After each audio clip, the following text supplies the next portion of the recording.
Shalom, shalom. Vamos a continuar lo que es esto, lo que estamos hablando de las 70 semanas del libro de Daniel. Y algo muy importante que voy a leer porque llega en conexión con lo que es el asunto de lo que es la destrucción del templo, lo que es las 70 semanas. Y es muy importante de entender el contexto de la destrucción que causa desolación, porque es de aquí donde vemos cómo jugó el papel de la historia de Hanukkah en todo esto. Eh, Algo yendo muy claro sobre eso, el ancestro de los asmoneos fue Shemen Hassade, que llegó a ser uno de los últimos sobrevivientes miembros del Anshe Knesset Hagdolah, la gran asamblea, así como somos enseñados en Pirkei Avot 1:2, y sirvió como el sumo sacerdote por 40 años.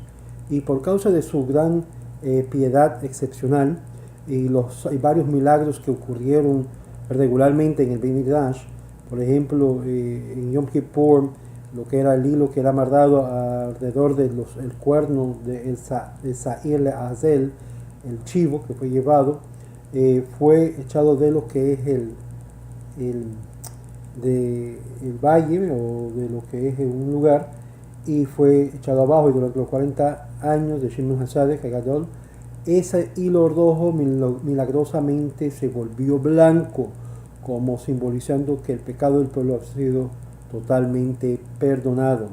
El fuego del altar nunca usó lo que era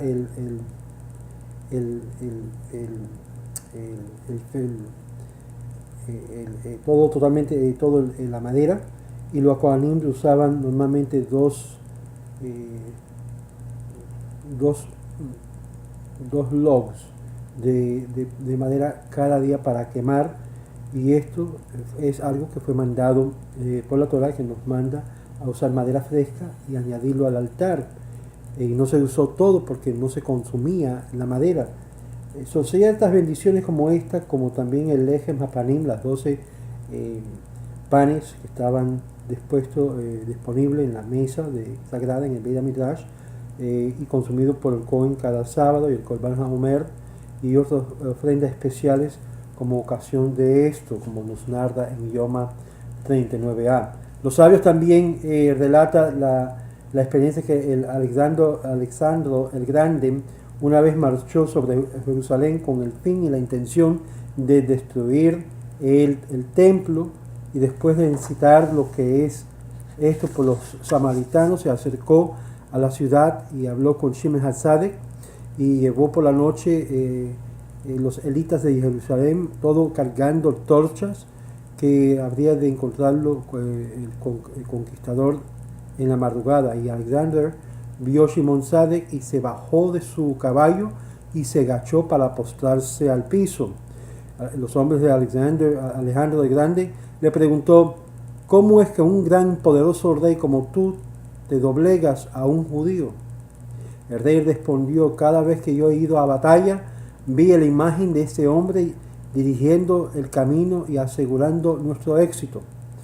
El rey evitó los planes de destruir entonces el templo de Beit HaMikdash, y en contrario le dio el permiso al pueblo judío de hacer lo que era necesario con los samaritanos, en la cual los judíos destruyeron el templo de los samaritanos que estaba en el monte Gerizim. Eso va a jugar un poco en papel aquellos que leen la historia de la mujer samaritana o los samaritanos, para que tengan idea de lo ocurrido acá.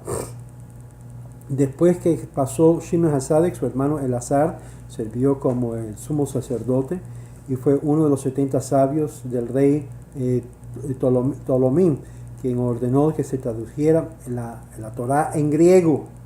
Y esto tomó un gran impacto a lo que es el mundo de ese tiempo, porque jamás se había traducido la Torá en hebreo a griego. Y es por eso que hasta el día de hoy, si una persona no tiene una Torá escrita en hebreo, se permite poder leer de un Torá en griego. Interesante. Según el Megilat Ta'anit, cuando la traducción fue completada, oscuridad intensa cubrió el mundo por 3 días enteros. Los sabios enseñaron sobre esto en Masejet Soferim, que el día fue un día trágico para la nación judía en el día en el cual la vaca de oro fue formado. Y el nazi, el príncipe del Sanhedrin a ese tiempo fue Joseph ben Joezer. Una vez ocurrió que el anciano Elazar, el sacerdote, había puesto su posición como el sumo sacerdote, y su hijo Menashe fue asignado para seguirlo, sobrepasando Johanan, hijo de Shimon Hasadek, su primer sobrino de Menashe, ascendió a esta posición muy elevada y sirvió por 40 años, hasta que su padre Matiyá y sus hijos, los asmoneos, fueron conocidos como el que había reencendido la llama de rebelión judía contra los griegos, el imperio griego. Y según como se cuenta, fue el hijo de Johanan, el gran nieto de Shimon Hasadek. Y esto está de acuerdo a los pasajes de Al-Hanisim, que se refiere a Matitya, hijo de Johanan, el gran Kohen Hagadol. Ahora, obvio, no todo el mundo acepta la veracidad histórica de este evento, y los cuentos no se menciona de Menashe, porque no cuentan un Kohen Gadol nombrado Jonio, quien sirvió en el tiempo del episodio que se desarrolló el tiempo de Hanukkah. Esta palabra final del Kohen Hagadol es un poquito ambiguo, porque Matías también era a sí mismo un Kohen Gadol, un sumo sacerdote.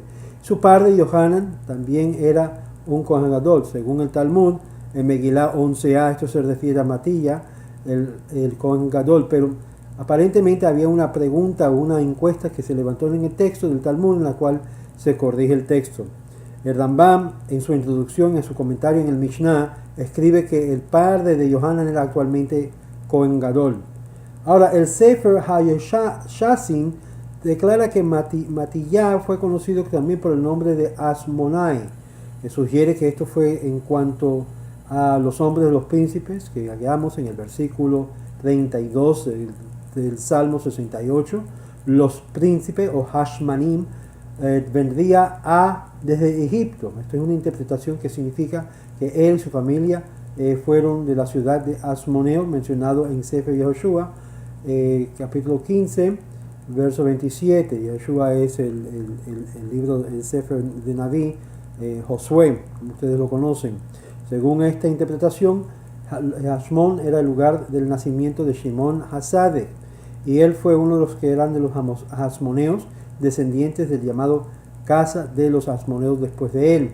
Matías bendito tuvo 5 hijos: Yehudá, Shimón, Johanán, Jonatán y Elazar. Estos 5 y sus descendientes eran conocidos como el pueblo, como los Hashmonaim, que eran militares comandantes, y llevaron a cabo lo que es la bandera, que pusieron las letras Mem, Kaf, Bet, Yod, de Zedal Hamor, para Shad Be'aet Hanan, y en el Sefer Shene Luhat Haberit sugiere que estas letras son acrónimo por el verso que dice Mi Hamoja Ba'elim Hashem, ¿quién entre los poderosos podemos compararte a ti, Hashem?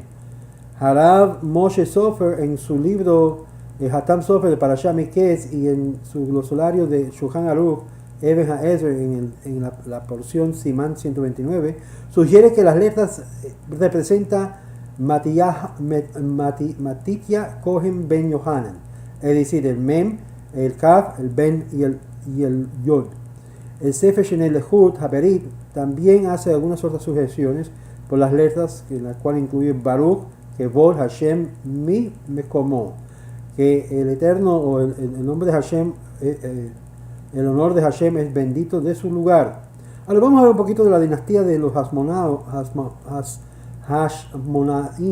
porque es importante de entender un poquito de este contexto mientras estamos estudiando esto de las 70 semanas.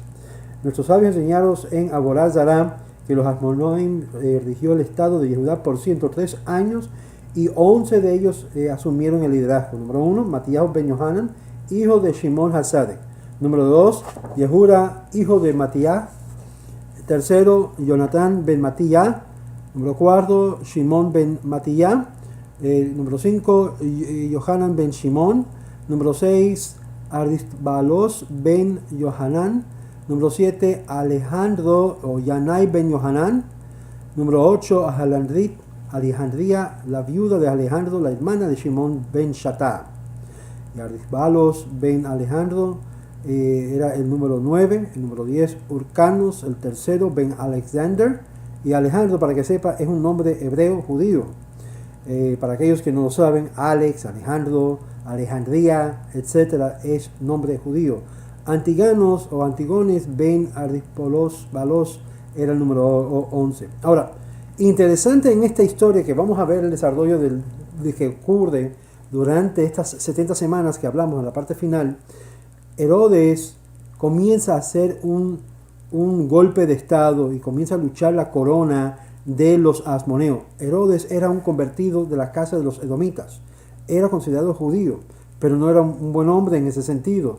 Él tomó a fuerza a Jerusalén como oficial de las legiones romanas y eventualmente conquistó la ciudad y mató a Antiganos. ¿Quién es Antiganos? Era el número 11 de lo que es la descendencia de los asmoneos. Herodes era un líder no tan popular que aterrorizó a los judíos por más de 2 años y forzándoles hasta que lo aceptara a él como su rey. En el 15 años de su reinado, Herodes en sí trajo abajo, derrumbó mucho de lo que era el Bet HaMikdash y reedificó el Bet HaMikdash con mucho más talento, mucho más artesanos y talentos de arquitectura, aún de aquello de Shlomo HaMelech, de Salomón, nuestro rey. Y así como nos enseña el Talmud, en su K51b y en el mismo lugar donde dice Rashi, que cualquiera que no ha visto el Bet Midrash que Herodes edificó, nunca ha visto un edificio bello. Sobre el 26 años del reinado de Herodes, Herodes fue asesinado por Urcanos, el gran Cohen Gadol. Herodes asesinó al Urcanos, que era el sumo sacerdote mayor, un hombre piadoso, y era también conocido como uno de los ungidos de la casa del Eterno, y era una persona que había sido criado en el palacio de Herodes. Con su muerte o asesinato, la línea de los asmoneos llegó a un fin, y por todos los demás descendientes de esta familia tan ilustrosa llegó a muertes violentos. De este punto de adelante vemos la posición de los Cohen Hagadol, que fue anualmente vendido al que podía dar el mayor dinero para la compra de esa posición o ese honor, y cada año a alguien más se le fue dado, y sabemos que esta tradición comenzó, y cada año moría el sumo sacerdote porque no era suficiente calificado, hasta que llegó Caifás, que Caifás, como uno de los grandes sacerdotes, vivió muchos años y continuó lo que era el sacerdocio.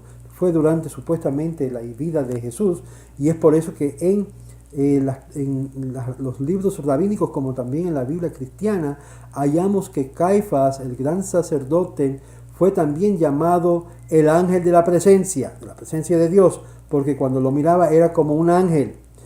Hay muchas cosas que en el mundo no se sabe, pero cuando uno estudia llega a entender lo que es las cosas dinámicas que estaba ocurriendo durante el primer siglo. En el comentario del Rambam a la Torá, en el versículo que dice en Bereshit, en Génesis 49:10, que dice que en sí el scepter, lo que es la vara, no será removido de la tribu de Judá, ni tampoco el martillo entre sus piernas. Describe que los asmoneos, por causa de su grandeza, por toda su grandeza, pecaron en ignorar esta sección de nuestros antepasados en su voluntad y testamento. Él hace un prefacio, dice acá, en su comentario de su acusación, enfatizando que los asmoneos, aunque eran hombres muy piadosos, de un orden muy alto, para ellos, que si no fuera por la Torá y la mitzvah de sus observancias, hubiese sido totalmente perdido la nación de Israel, la Torá a ellos. Aún así, ellos recibieron un castigo terrible en el final, de 4 o 5 hermanos muriendo, muertes terribles, violentas en las manos de sus enemigos, y el pecado de que ellos asumieron el liderazgo político de la nación, aunque no eran de la tribu de Judá, y ciertamente no eran tampoco de la casa de David, sino que ellos removieron lo que es lo que es la dinastía de las manos de los que tenían el derecho de exigir o manejar ese trono. Y por esto fueron castigados de esta forma, porque Dios causó que los esclavos se levantaran contra ellos y lo removiera de la faz de la tierra. En breve, el segundo fue edificado después que los judíos recibieron permiso de retorno a la tierra, y fue edificado por Koresh, el rey de Persia, y esto estaba de pie por 420 años. Y el imperio Persia fue derrumbado por los griegos 34 años después, y mantenieron el poder por 180 años. Los jamoneos lucharon en su independencia de los griegos y rigieron sobre el estado de Yehudá por 103 años. Edores, un anterior edomita esclavo, de una forma engañosa ganó el trono, usurpó el trono, y él y sus descendientes rigieron 103 años hasta que Aspasianos, o también conocido Vespasiano, mató el último rey herodiano, incluyendo que era el rey Agripas, que 3 años y medio antes de la destrucción del Beit Midrash. Con estos acontecimientos históricos vamos a ver cómo el libro de Daniel se realiza en cumplir lo que era ocurrido durante el segundo templo, y por qué en sí el Jesús que los cristianos dicen se refería al Mesías no se refería a él, sino se refería a otros que ya estaban en posición.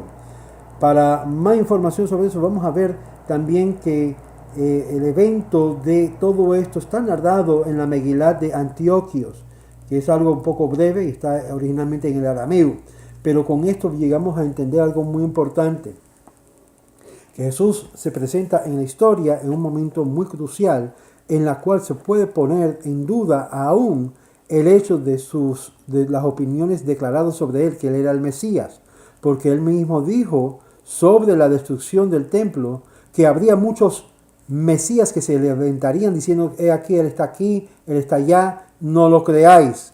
Claramente una indicación que él mismo se incluye dentro de esa lista, de esa lista de supuestos Mesías que habrían de levantarse durante este periodo. Y le voy a enseñar en el próximo video donde dice esto en Daniel, que en sí, desde el momento que esta profecía, que estaba habían dos opiniones, y lo vamos a ver, aún incluyendo Josefos, que menciona una profecía que los mismos sabios lo habían mal entendido en esa época, porque pensaban que se trataba de ellos, cuando en realidad no se trataba de ellos, sino se trataba de los vespasianos, los romanos. Y eso lo vamos a ver de poco. Shalom, shalom.